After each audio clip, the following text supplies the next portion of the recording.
तो फाइनली जो है वो टॉपिक आ गया जिसके बारे में जो है हम इतना इंतजार कर रहे थे कि जो कमर्शियल बैंक है वो मनी कैसे क्रिएट करते हैं, वो अब हम पढ़ने वाले हैं। पिछले चैप्टर में मैंने आपको बताया था कि मनी सप्लायर कौन होते हैं।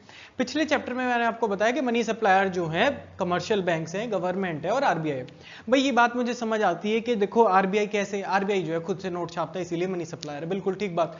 जो गवर्नमेंट है वो क्या करती है, गवर्नमेंट कॉइंस इशू करती है, ठीक है, इसीलिए गवर्नमेंट भी मान ली कि भाई सप्लायर है मनी की।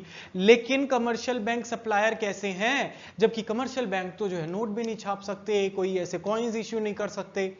तब जो है कमर्शियल बैंक कैसे मनी क्रिएट करते हैं, वो चीज जो है अब मैं आपको समझाने वाला हूं। बहुत ही इंटरेस्टिंग टॉपिक बैंकिंग चैप्टर का जो है ये है। देखते हैं कि कमर्शियल बैंक कैसे मनी क्रिएशन करते हैं। अच्छा, ये टॉपिक शुरू करने से पहले एक छोटी सी स्टोरी, जैसा हमारा स्टाइल है, एक छोटी सी स्टोरी मैं आपको जो है पहले सुनाना चाहूंगा। क्या हुआ कि एक गांव था, जो है कोई जगह थी, काफी पुरानी स्टोरी है। उसके अंदर क्या था कि जो है मतलब एक जो है मोटे से लाला जी थे, बड़े अमीर लाला जी, जो है उनके पास जो है बहुत बड़ी सी कोठी थी, जो है बहुत सारे बॉडीगार्ड और ये सब। और ये उस समय की बात है जिस समय क्या हुआ करता था कि जो है ना सोने के सिक्के और चांदी के इन सब मेटल को जो है एज ए मनी यूज किया जाता था। ठीक है, जैसे हमने बात करी थी कि इवोल्यूशन ऑफ मनी में बात करी थी ना, पहले कमोडिटी मनी, फिर जो है क्या मेटल की मनी आई। हाँ, तो ये वही मनी है।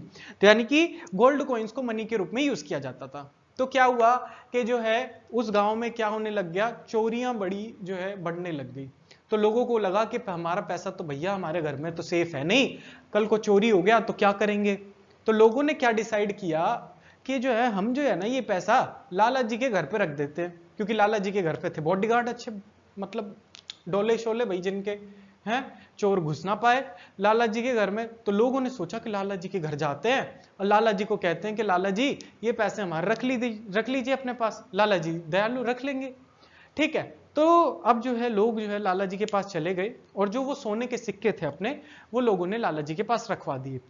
तो लाला जी के पास कुल मिलाकर के जो है लोगों ने जो पैसे रखवाए, मान लीजिए कि 100 किलो जो गोल्ड है वो लाला जी के पास आ गया, 100 किलो के सोने के सिक्के आ गए। ठीक है, लाला जी ने बदले में क्या करा कि भाई एक हिसाब नाम की भी चीज होती है, तो सबको क्या किया कि जिसने जितने गोल्ड कॉइन दिए थे उसको जो है एक रसीद काट के दे दी। क्या दे दी, देसी भाषा में इसे रसीद कहते हैं। एक रसीद लिख के दे दी कि भैया तेरे इतने किलो के पैसे हैं, तेरे जो है इतने पैसे हैं, मतलब तूने इतने किलो का गोल्ड जमा कराया, तूने इतने इतने। तो मतलब उस जो है लाला जी ने उनको सबको रसीद दे दी। तो अब क्या हुआ कि कुछ समय बाद जो है एक रामू नाम का व्यक्ति जो है लाला जी के पास आया। रामू ने कहा कि लाला जी जो है बड़ी जो है परेशानी में हूं, मुझे जो है जरा आपसे 25 किलो सोने के जो सिक्के हैं वो जो है क्या चाहिए, उधारी पे चाहिए। ठीक है, और तब तक क्या हो गया था उस गांव में, लोग जो लाला जी की रसीदें हैं उन्हें ही जो है एज ए मनी यूज करने लग गए थे। एक दूसरे से ट्रांजैक्ट करने के लिए वो लाला जी की रसीद दे देते, क्योंकि सबको पता है कि पैसा वहां है। तो वो लाला जी की रसीद एज ए मनी यूज होने लगी थी अब। तो क्या हुआ कि जो ये कौन आया लाला जी के पास, ये जो है हमारे मोटे से लाला जी हैं, इनके पास कौन आया, एक बेचारा गरीब सा पतला सा रामू आया। ये रामू है और ये लाला जी है।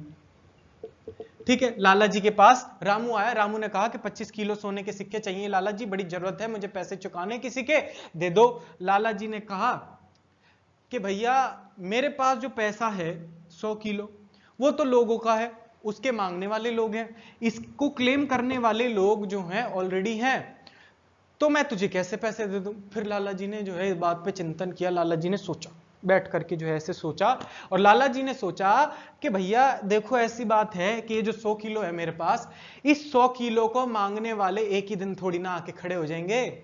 एक आएगा, दो आएगा, तीन आएंगे, 5 आएंगे, 10 आएंगे, सारे थोड़ी ना पैसे एक ही दिन मांग लेंगे। तो लाला जी ने सोचा कोई बात नहीं, दे देते हैं इसमें से 25 किलो। तो लाला जी ने उसे 25 किलो जो है सोना दे दिया और वो लेकर के चला गया। ठीक है, फिर क्या हुआ कि अब जो ये रामू था, रामू जो है चल करके आया लाला जी के घर से निकल के, यहां जो है रामू आ गया, और अली नाम का एक व्यक्ति है, कौन है, अली, और ये कौन है, रामू।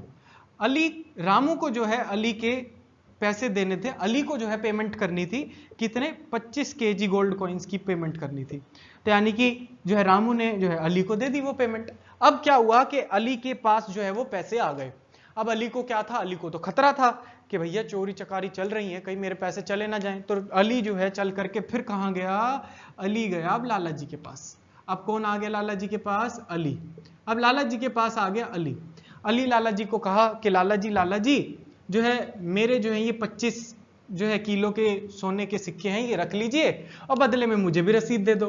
तो लाला जी ने इससे 25 किलो के सिक्के ले लिए और लाला जी ने एक रसीद और काट दी 25 किलो की। तो यानी कि अब जो है मैं आपसे सवाल पूछता हूं कि लाला जी ने कितने गोल्ड कॉइन के लिए रसीद काटी।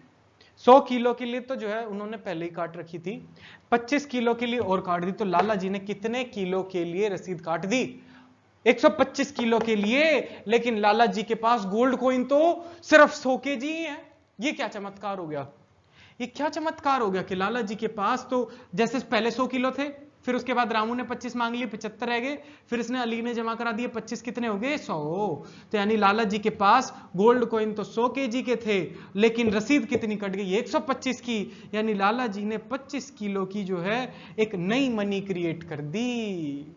ऐसे ही जो है same to same commercial banks जो हैं, जो कमर्शियल बैंक हैं वो ऐसे ही तो मनी क्रिएट करते हैं। इसी को तो हम जो है बैंक मनी, इसी को हम क्रेडिट मनी, इन सब नामों से जानते हैं। बैंक मनी, क्रेडिट मनी, इन्हीं नामों से जो है इसको हम जानते हैं। तो इसी प्रोसेस को जो है जो लाला जी ने किया, उसी प्रोसेस को हम जो है थोड़ा सिस्टमैटिक वे में समझ लेते हैं कि लाला जी ने क्या किया। देखते हैं जरा, ये देखिए। अब देखिए इधर क्या है, ये एक टेबल मैंने बनाई है, देखिएगा। मान लीजिए कि लाला जी के पास अगर 1000 रुपए आए थे, लाला जी के पास इनिशियली 1000 रुपए आए थे। लाला जी के पास पहला डिपॉजिट हुआ 1000 रुपए का, ठीक है। लाला जी ने क्या किया, लाला जी ने सोचा कि भैया देखो सारे लोग तो आने वाले हैं नहीं पैसा लेने के लिए। तो लाला जी के पास काफी लोग आए लोन लेने के लिए कि लाला जी पैसे दे दो पैसे दे दो। लाला जी ने सोचा कि 10%, लाला जी को लगा कि 10% लोग मेरे पास आ सकते हैं एकदम, कि भाई आएंगे मुझसे पैसे मांगेंगे। तो लाला जी को लगा कि 100 रुपए मैं रख लेता हूं अपने पास, 100 रुपए मैं अपने पास रख लेता हूं, ठीक है। और जो है बाकी के कितने बच गए, अब 900 रुपए। अब ये जो 900 रुपए हैं ये मैं लोन के लिए दे देता हूं, लोन के लिए दे दिए। तो बैंक भी ऐसे ही करता है, बैंक के पास जो 1000 रुपए हैं, बैंक के पास जो 1000 रुपए आपने किसी ने एज ए अपने सेविंग अकाउंट के अंदर जमा करवाए, एज ए डिपॉजिट जमा करवाए, तो बैंक ने वो 1000 रुपए क्या किया, उन 1000 रुपयों का रख करके बैठ गए उन 1000 रुपयों को, नहीं। बैंक ने जो है वो 1000 रुपए लिए, उसमें से 10% जो उसे लगता था अपने पास्ट एक्सपीरियंस से कि एकदम लोग मांगने आ सकते हैं, उतने पैसे रखे रिजर्व में। बाकी पैसों का क्या किया, लोगों को उधार के लिए दे दिए, लोगों को लोन दे दिया। फिर क्या हुआ, अब ये जो 900 रुपए थे, अब बैंक क्या बोलेगा, लोन चाहिए तो अकाउंट होना चाहिए हमारे बैंक में। तो अब जो है ये 900 रुपए क्या लोगों को कैश दे देगा, नहीं, लोगों के बैंक अकाउंट में जमा करवा देगा। ये 900 रुपए लोगों के बैंक अकाउंट में जमा करा दिए, यानी कि बैंक के डिपॉजिट फिर से बढ़ गए 900 रुपए के, बैंक के डिपॉजिट फिर से बढ़ गए, क्योंकि लोगों के सेविंग अकाउंट के अंदर ही तो उन्होंने पैसा ट्रांसफर किया, तो यानी बैंक का डिपॉजिट फिर बढ़ गया। यानी कि अब बैंक का डिपॉजिट, बैंक के पास अब कितने रुपए आ गए, 900। अब बैंक क्या करेगा, अब फिर से जो है बैंक 10% रखेगा 90 रुपए, इसमें से 810 रुपए जो है बैंक फिर से लोन के रूप में दे देगा। फिर उसके बाद क्या होगा, फिर जो है ये बैंक 810 रुपए उसके इसी अकाउंट में तो डालेगा, यानी कि फिर से जो है बैंक के पास ये 810 रुपए का डिपॉजिट आएगा।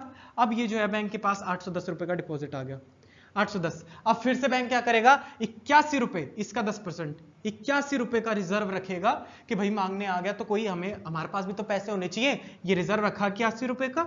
और जो है बचे हुए 729 रुपए जो है फिर से लोन पे दे देगा, और ये प्रक्रिया ऐसे ही चलती रहेगी, एंड सो ऑन। तो यानी कि अब क्या हुआ, अब देखो जरा इसको जोड़ के देखते हैं क्या निकलता है। देखो जरा, ये जो है 10,900, इसको जोड़ते हैं, ठीक है। ऐसे ये सीक्वेंस यही चलेगा ना, 1000 plus 900 plus 810 plus up to dash dash dash, ठीक है। अब ये क्या है, इनफाइनाइट टर्म तक है, इनफाइनाइट है, आपने मैथ्स पढ़ा होगा। अब देखो जरा ये कैसा एक्सप्रेशन क्रिएट हो गया, मैथ्स के अंदर आपने पढ़ा होगा कि जीपी नाम का एक ज्योमेट्रिकल प्रोग्रेशन नाम का एक एक्सप्रेशन होता है। एक ज्योमेट्रिकल प्रोग्रेशन नाम का एक एक्सप्रेशन होता है। उसके अंदर क्या होता है, जैसे आपने अर्थमेटिकल प्रोग्रेशन पढ़ा था वैसे ही जीपी होता है। इसके अंदर क्या होता है, दो जो कंसेक्यूटिव टर्म्स हैं 1000 और 900, इन दोनों का जो रेशियो होता है, रेशियो मतलब जैसे 900 है ना, ये 900, इस 900 के अपॉन में अगर मैं 1000 रखूंगा तो क्या है 0.9, और ऐसे ही जो है इस 810 बटे 900 रखूंगा तो भी क्या आएगा 0.9। तो यानी ये जो रेशियो है ये रेशियो सेम रहता है, जो कंसेक्यूटिव टर्म्स है उनका रेशियो सेम रहता है। अच्छा, तो अब ये क्या है, एक जीपी बन गया, ये जीपी बन गया। और जीपी के इनफाइनाइट टर्म्स का क्या फॉर्मूला होता है जरा याद कीजिए। अगर ये डेरिवेशन आपको समझ नहीं आ रही कि जोड़ा कैसे है, कोई दिक्कत नहीं है, सिंपल मैथमेटिक्स है ये, और ये कुछ सीखने की जरूरत नहीं है, आपको ये मेन कंसेप्ट आना चाहिए कि क्या इसके पीछे लॉजिक है। ये तो आए ना आए कोई बात नहीं है ऐसी बड़ी। अब देखिए, अब जो है इसको जोड़ेंगे, इसका क्या फॉर्मूला होता है, इनफाइनाइट टर्म्स का जो सम होता है जीपी के अंदर, उसका क्या फॉर्मूला होता है, ए मतलब क्या होता है first term divided by 1 minus r, r मतलब कॉमन रेशियो। तो यहां पर ए क्या है 1000 divided by 1 minus r, 1 minus r का क्या है मतलब 1 माइनस कॉमन रेशियो, आर क्या है कॉमन रेशियो, 900 डिवाइड बाय 1000, ये हो गया कॉमन रेशियो 0.9, तो 0.9 यहां पर लिख देंगे। तो ये क्या आ गया 1 माइनस 0.9 आ गया 1000 डिवाइड बाय 0.1, ये क्या बन गया 10,000। तो यानी कि इस तरह से इस बैंक ने जो है 10,000 रुपए के डिपॉजिट अपने पास जो है क्रिएट कर लिए। ये 10,000 रुपए के डिपॉजिट क्रिएट किए और इनके अंदर जो है 10% रिजर्व रख के 9,000 रुपए के जो है लोगों को मनी लैंड कर दी। ये चमत्कार देखिए आप, कितना ब्यूटीफुल सिस्टम है। यहां पर अगर आप देखेंगे कि ये 9,000 रुपए की, अच्छा मैं पूछूं बैंक ने मनी कितनी क्रिएट करी, जिसे हम बैंक मनी या क्रेडिट मनी बोलते हैं, तो ये है वो बैंक मनी। बैंक ने जो है 1,000 रुपए एक्सेप्ट किए थे सिर्फ डायरेक्टली, उससे 9,000 रुपए बना दिए, यानी कि 1,000 के जो है 9,000 एडिशनल रुपीस बना दिए। तो यानी कि ये क्या बन गई हमारी बैंक मनी। इसी चीज को जो है हम क्रेडिट क्रिएशन भी बोलते हैं। अच्छा, जो ये रिजर्व आपको बोला गया कि कैश का रिजर्व रखो, कैश का रिजर्व रखो, ये जो है क्या होता है कि बैंक अपने एक्सपीरियंस के हिसाब से भी रखते हैं, और कुछ जो है इसके ऊपर लीगल रिक्वायरमेंट्स भी होती हैं आरबीआई की। आरबीआई जो है अपेक्स बैंक होता है, ठीक है, आरबीआई के बारे में आपको मैंने बताया डिटेल में। तो यानी आरबीआई की भी लिमिटेशन होती है कि कैश का इतना रेशियो आपको रखना ही रखना है। तो यानी कि आरबीआई की जो लिमिटेशन है वो शायद 4% की थी, ये बदलती रहती है, आपकी बुक्स में 4% ही होगा। आरबीआई की लिमिटेशन जो है 4% की थी कि कम से कम 4% अपने पास रखो, बाकी 96% तुम लैंड कर सकते हो, ठीक है। तो यानी कि आरबीआई ने कहा कि 4% आपको जो है अपने पास रखना होगा कैश रिजर्व, इसी को हम बोलते हैं कैश रिजर्व रेशियो, कि कितना कैश जो CRR, कि कितना कैश जो है आपको आरबीआई के पास रखना होगा। ये क्या है, आरबीआई के पास रखना होता है ये पैसा आपको, ताकि जो है आरबीआई चाहता है कि लोग अगर जो है बैंक के पास पैसा मांगने जाएं तो बैंक के पास पैसा हो। कभी भी बैंक को जो है, बैंक जो है लालच में आकर के सारा पैसा दे सकता है, लेकिन उससे जो है प्रॉब्लम किसको होगी, आम आदमी को प्रॉब्लम होगी, पब्लिक को प्रॉब्लम होगी। इसीलिए आरबीआई है, आरबीआई इसीलिए जो है ये लॉ बनाता है कि आपको 4% तो जो है मेरे पास रखना है।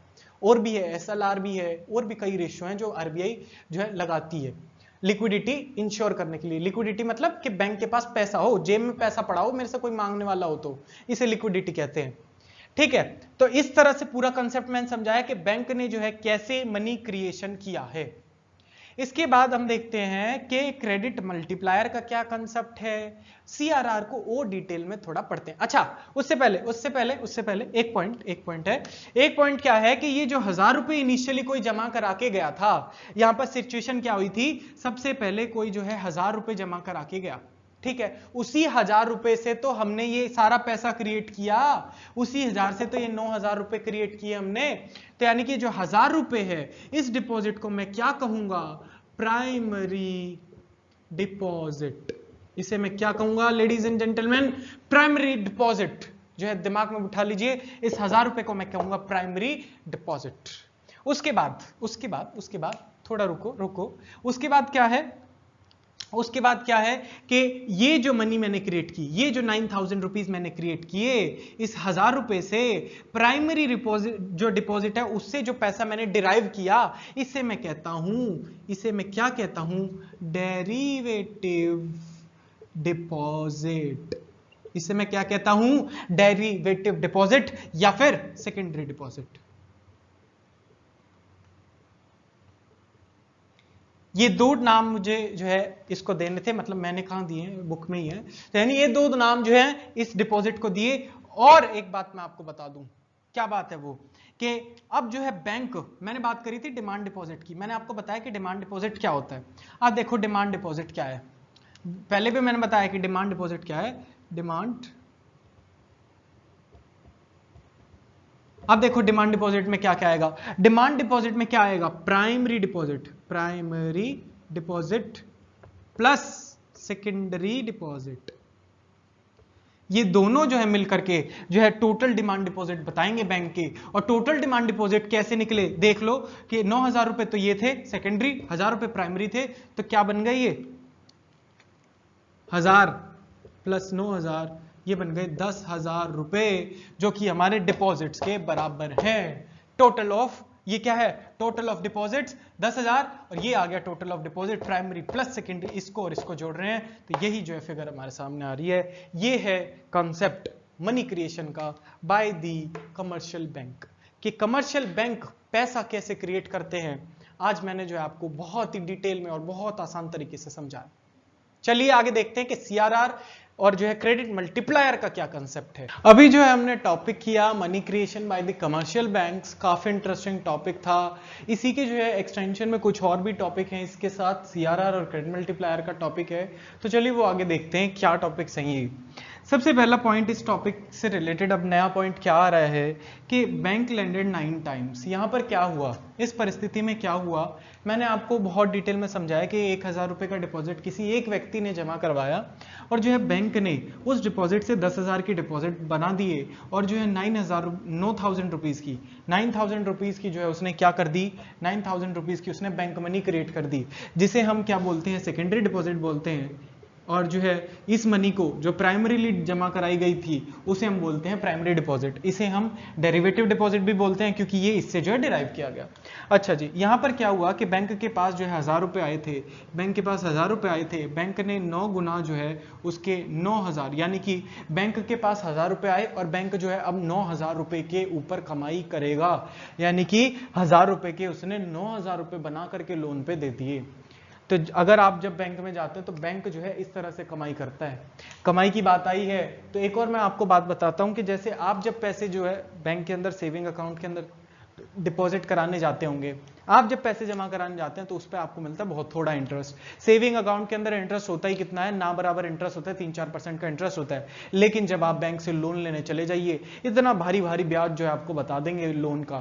तो यानी कि अब बैंक की कमाई क्या होती है, बैंक की कमाई यही होती है कि लोन के ऊपर जो है वो जो इंटरेस्ट चार्ज कर रहे हैं और जो है आपको दे रहे हैं आपके डिपॉजिट्स के ऊपर इंटरेस्ट, वो उसका जो डिफरेंस है वही जो है बैंक की कमाई है। और इसको एक टेक्निकल टर्म्स में एक वर्ड है इसके लिए, स्प्रेड। स्प्रेड वर्ड जो है इस चीज को हम बोलते हैं कि ये जो बैंक का स्प्रेड है। ठीक है जी, फिर उसके बाद नेक्स्ट पॉइंट पर आते हैं। ये नेक्स्ट पॉइंट में एक फॉर्मूला से दिख रहा है, क्या है ये फॉर्मूला, देखते हैं कि जितने भी डिमांड डिपॉजिट आए मेरे पास, इसे मैं कह देता हूं टोटल डिमांड डिपॉजिट। ये डिमांड डिपॉजिट्स हैं, ये डिपॉजिट मेरे टोटल कितने के हैं, टोटल डिमांड डिपॉजिट मेरे पास 10,000 रुपीज के थे। ये टोटल डिमांड डिपॉजिट मेरे पास 10,000 रुपीज के आए। और जो है सीआरआर, सीआरआर मतलब कि बैंक को कितना कैश जो है अलग से रखना था, कितना कैश अलग से रखना था जो बैंक लैंड नहीं कर सकता, वो था 10%। तो यानी कि इस 10,000 का 10% जो है कितना बन गया, 1,000, और वो किसके बराबर होगा, अरे बच्चे किसके बराबर है, वो कैश रिजर्व के बराबर है। वो किसके बराबर है, कैश रिजर्व के बराबर, ये देखिए। ठीक है जी, तो ये है ये फॉर्मूला, फॉर्मूला कुछ नहीं है। अच्छा, इसका मैं और क्या बना सकता हूं, demand deposit is equal to cash reserve divided by CRR भी मैं कर सकता हूं, कि कैश रिजर्व को अगर मैं सीआरआर से डिवाइड कर रहा हूं तो मेरा डिमांड डिपॉजिट आ रहे हैं। तो ये कुछ भी मैथमेटिक्स है, सिंपल। उसके बाद नेक्स्ट पॉइंट हमारे पास आ रहा है, डिमांड डिपॉजिट अगर ज्यादा होंगे तो बैंक मनी जो है वो भी ज्यादा बैंक क्रिएट कर पाएगा। मान लीजिए अगर यहाँ 1,000 रुपए की जगह 10,000 रुपए मिलते बैंक को, तो यहाँ पर जो है बैंक 9,000 की जगह 90,000 रुपए जो है लेंड कर पाता लोगों को, 90,000 रुपए बैंक जो है उस 10,000 रुपए से क्रिएट कर पाता। यहां पर सिर्फ जो है यानी कि जितने ज्यादा डिमांड डिपॉजिट बढ़ते जाएंगे उतनी ज्यादा बैंक की मनी क्रिएशन कैपेसिटी भी बढ़ती जाएगी। फिर उसके बाद बैंक मनी या क्रेडिट मनी इसी को बोलते हैं जो बैंक मनी क्रिएट करता है। Greater the CRR lesser the capacity to create money. ये जो सीआरआर है, सीआरआर मतलब एक तरह से जो पैसा जो है बैंक को रिटेन करना पड़ता है। अच्छा, सीआरआर के बारे में और डिटेल में बताऊं तो आरबीआई जो होती है, आरबीआई जो है सेंट्रल बैंक इंडिया का, वो जो है निर्देश जारी करता है इस बारे में कि हर एक बैंक को कितने प्रतिशत जो है जो ये कैश रिजर्व रेशियो है ये मेंटेन करना होता है। और ये जो रिजर्व है हर क्वार्टर के बाद रेशियो जो है रिवाइज होता रहता है, परिस्थितियों के अनुसार रिवाइज होता रहता है। जैसे भी कोरोना वायरस के पैंडेमिक की परिस्थिति के चलते जो रिजर्व बैंक ऑफ इंडिया है उसने जो है इसे चेंज किया था, 4% से शायद उसे 3% पे किया था। इसके पीछे भी क्या लॉजिक है कि कब जो है आरबीआई सीआरआर को बढ़ाती है और कब घटाती है, ये हम सीखेंगे आगे जब हम जो है सीखेंगे कि आरबीआई कैसे मनी कंट्रोल करती है, मॉनेटरी पॉलिसी क्या है आरबीआई की, मनी सप्लाई कैसे कंट्रोल होती है, वो सब जब देखेंगे तब देखेंगे ये चीज। यहां पर सिर्फ आप इतना समझिए कि सीआरआर का मतलब क्या है। सीआरआर का एक ऐसा प्रतिशत जो हर एक बैंक को, such a percentage which every bank is required to keep with them as a cash reserve, वो कैश रिजर्व, और ये कैश रिजर्व बैंक अपने पास नहीं रखते, आरबीआई के पास ये जो है कैश रिजर्व रखा जाता है। अब ये जितना ज्यादा कैश रिजर्व होगा उतने कम पैसे बैंक के पास बचेंगे लोगों को उधार देने के लिए। तो ये सिंपल सी बात है कि उतनी कम जो है कैपेसिटी होगी बैंक की कि वो मनी क्रिएट कर पाएगा। उसके बाद नेक्स्ट पॉइंट आ रहा है हमारे पास वॉल्ट कैश। वॉल्ट कैश का क्या मतलब है? आरबीआई ने जो है कुछ कहा, सपोज आरबीआई यहां पर जो है जैसे 15%, 10% जो है आरबीआई ने यहां पर कहा कि आप जो है 10% जो है पैसे अपने पास, मतलब मेरे पास रखवा दीजिए ताकि लिक्विडिटी का इशू ना आए। लिक्विडिटी का इशू आरबीआई किसी लिए कहते हैं, ये लिक्विडिटी का इशू के लिए। लिक्विडिटी का इशू मतलब कि बैंक के पास लोग पैसे मांगने गए और बैंक के पास पैसे ही नहीं है, बैंक ने क्या दिया, हमारे पास पैसे ही नहीं, हम क्योंकि हमने सब कुछ लोगों को बांट दिए, सब कुछ लोन दे दिया। तो ऐसी परिस्थिति नहीं होनी चाहिए, आरबीआई इस बात को इंश्योर करता है। तो सपोज मान लो आरबीआई ने 10% ही कहा। कुछ बैंक ऐसे होते हैं जो सोचते हैं कि जिनको लगता है, पास्ट एक्सपीरियंस है कि हमारे कस्टमर जो है एकदम जो पैसे लेने आ सकते हैं वो है 15%। 15% हमारे कस्टमर जो है एकदम पैसा लेने आ सकते हैं, 10% आरबीआई के पास रखा है, तो यानी कि 5% का एक्सेस जो है ये हम रख लेते हैं अपने पास एज ए रिजर्व। तो यानी कि ये जो 5% है इसे हम कहते हैं वॉल्ट कैश या excess reserve of the CRR. तो सीआरआर के जो एक्सेस में रिजर्व क्रिएट किया हमने वो क्या है, हमारा वॉल्ट कैश है। उसके बाद 6 point, CRR is fixed by the RBI and also called LRR. तो मैंने बताया कि सीआरआर कौन फिक्स करता है, आरबीआई फिक्स करता है, और सीआरआर को हम जो है एलआरआर भी बोलते हैं। एलआरआर का मतलब क्या होता है, लीगल रिजर्व रेशियो। क्या मतलब होता है, legal reserve ratio. Statutory liquidity ratio भी हम इसे बोल देते हैं।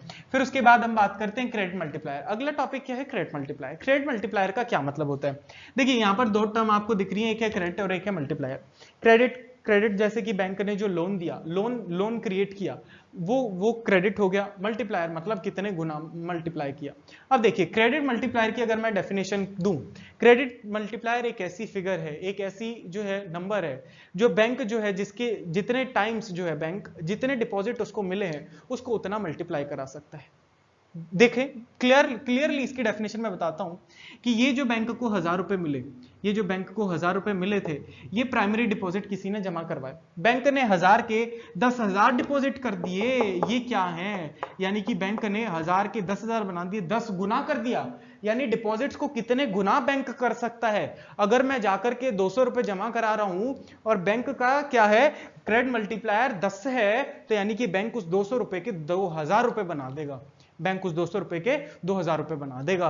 तो यही है कंसेप्ट क्रेडिट मल्टीप्लायर का कि बैंक जो है कितने रुपए बना सकता है उससे। तो यानी के जो है कांस्टेंट से डिनोट करते हैं, इसे k = 1/CRR लिखते हैं कि कितने प्रतिशत पैसा जो है हम रिजर्व के तौर पर रख रहे हैं, उसका अगर हम रिवर्स कर दें 1/10% हमने किया तो ये हो गया 100/10, जो निकल के आया 10 टाइम्स, यानी कि 1000 है, 1000 का 10 टाइम्स जो है बैंक ने क्रिएट कर दिए, दैट इज 10,000 रुपीज।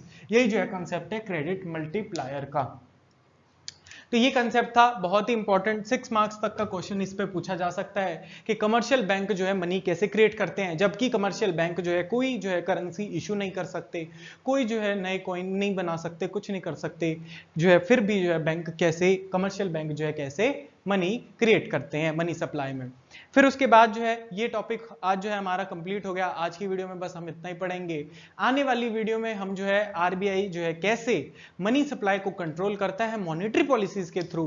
क्या होता है रेपो रेट, आपने सुना होगा आरबीआई के गवर्नर कभी जो है टीवी पर चल रही है जो उनका प्रेस कॉन्फ्रेंस है, उसके अंदर उन्होंने बोला कि रेपो रेट गिर गया, रेपो रेट घटा दिया आरबीआई ने, रिवर्स रेपो रेट है, ये सारी चीजें, एसएलआर है, ओपन मार्केट ऑपरेशंस है, ये सब क्या चीजें होती हैं, क्या है ये सब कंसेप्ट, बहुत आसान तरीके में आपको समझाएंगे आने वाले हमारी वीडियो में। अगर आप ये सब सीखना चाहते हैं तो अगली वीडियो जरूर देखिएगा। आज के लिए बस इतना ही। हमारी वीडियो देखने के लिए आप सभी का बहुत बहुत शुक्रिया।